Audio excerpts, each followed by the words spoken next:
Nicole, Kooiker, Deputy Superintendent of Cedar Rapids. Great. And just overall, how has the return to learn process been for Cedar Rapids School District? I think it's been going really well. I'm excited about the collaboration and the communication. We had our first staff feedback session last night, and we had 296 staff members from all areas on Zoom providing feedback.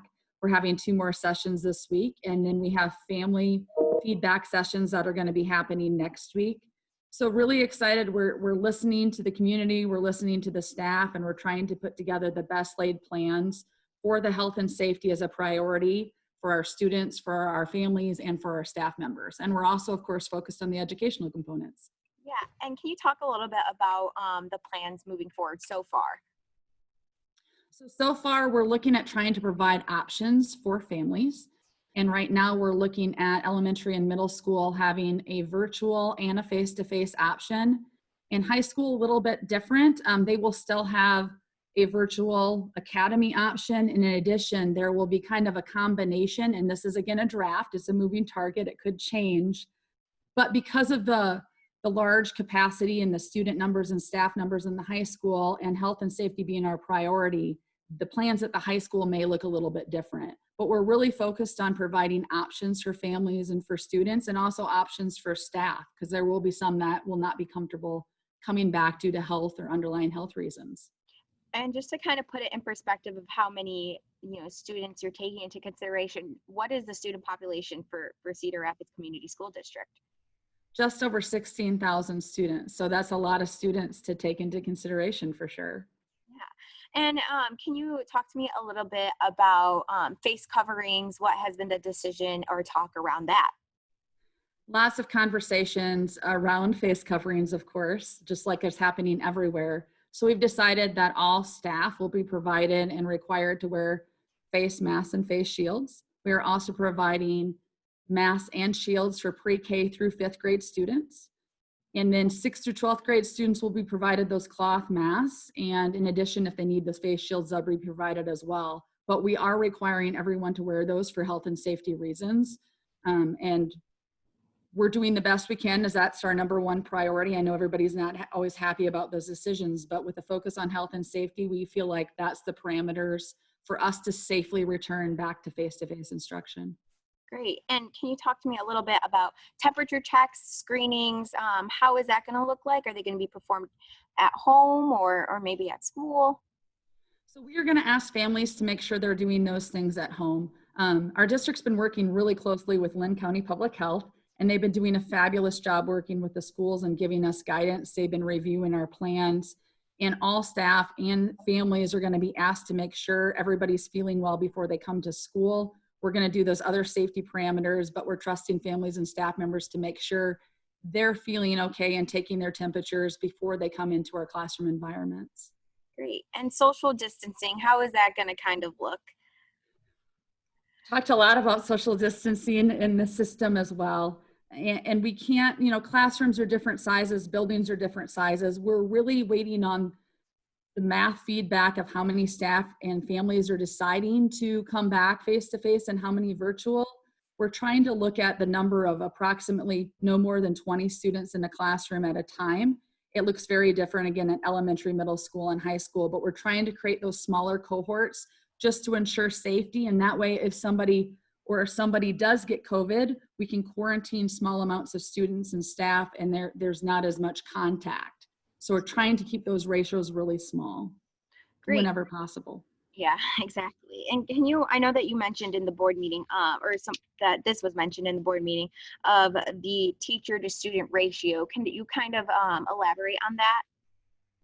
So again, we're looking at trying to keep that 20-to-1, and again, with safety and health as our priority.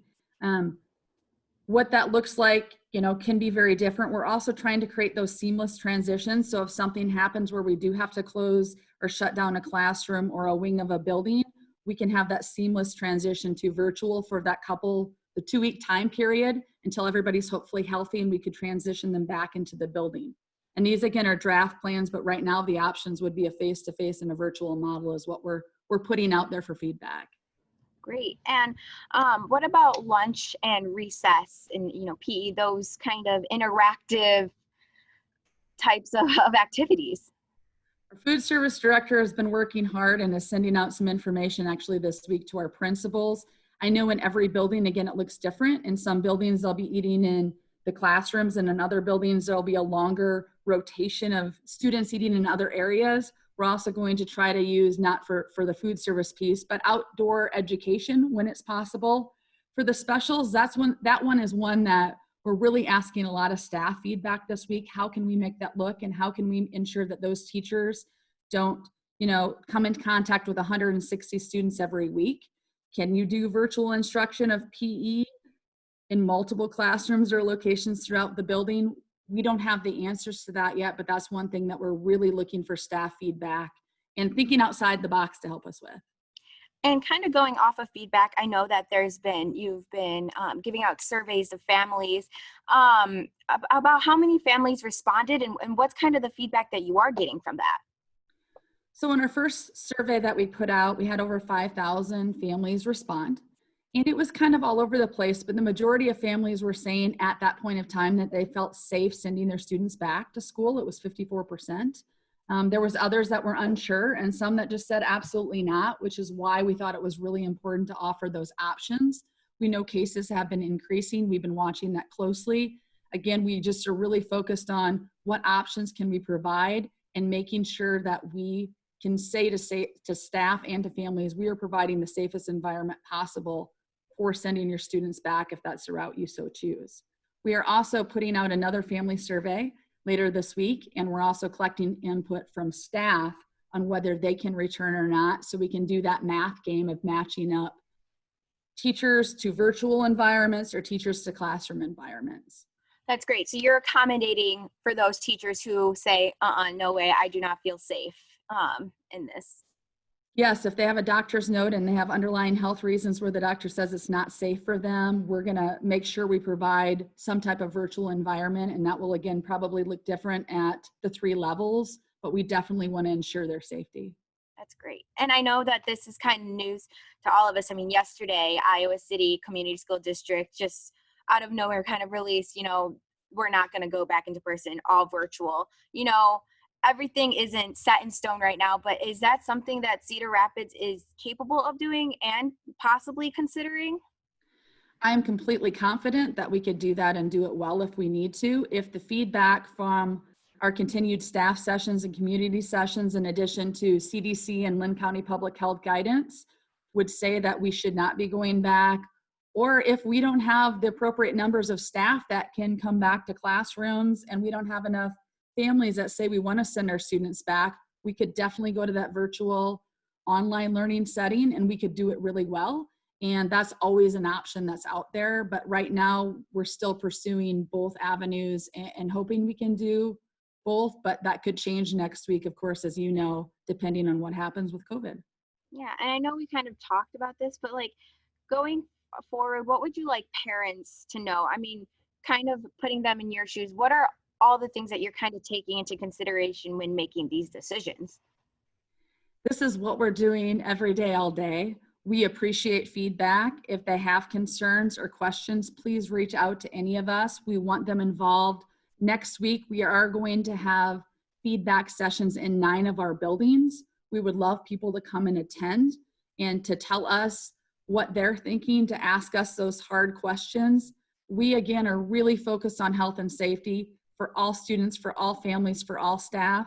And we're also focused on the educational piece as our second priority. We want people to have choices and we want to listen. We know that everybody has different varying opinions on this.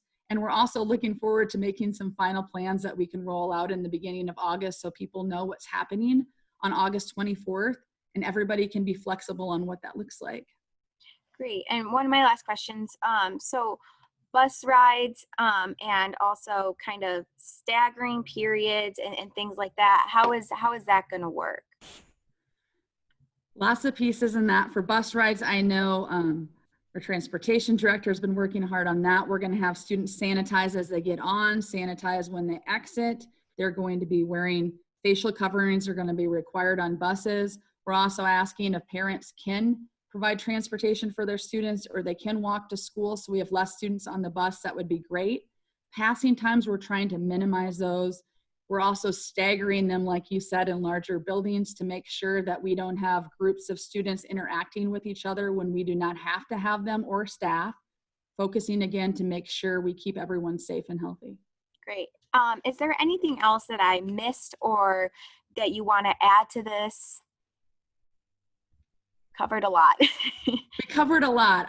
I think, again, you know, priority of the district is health and safety, also the education of students. We're really wanting people to open up and give us their feedback. We're appreciative that the staff joined in yesterday. I'm sure we're going to have a large number again today and tomorrow. If we need to do more, we will.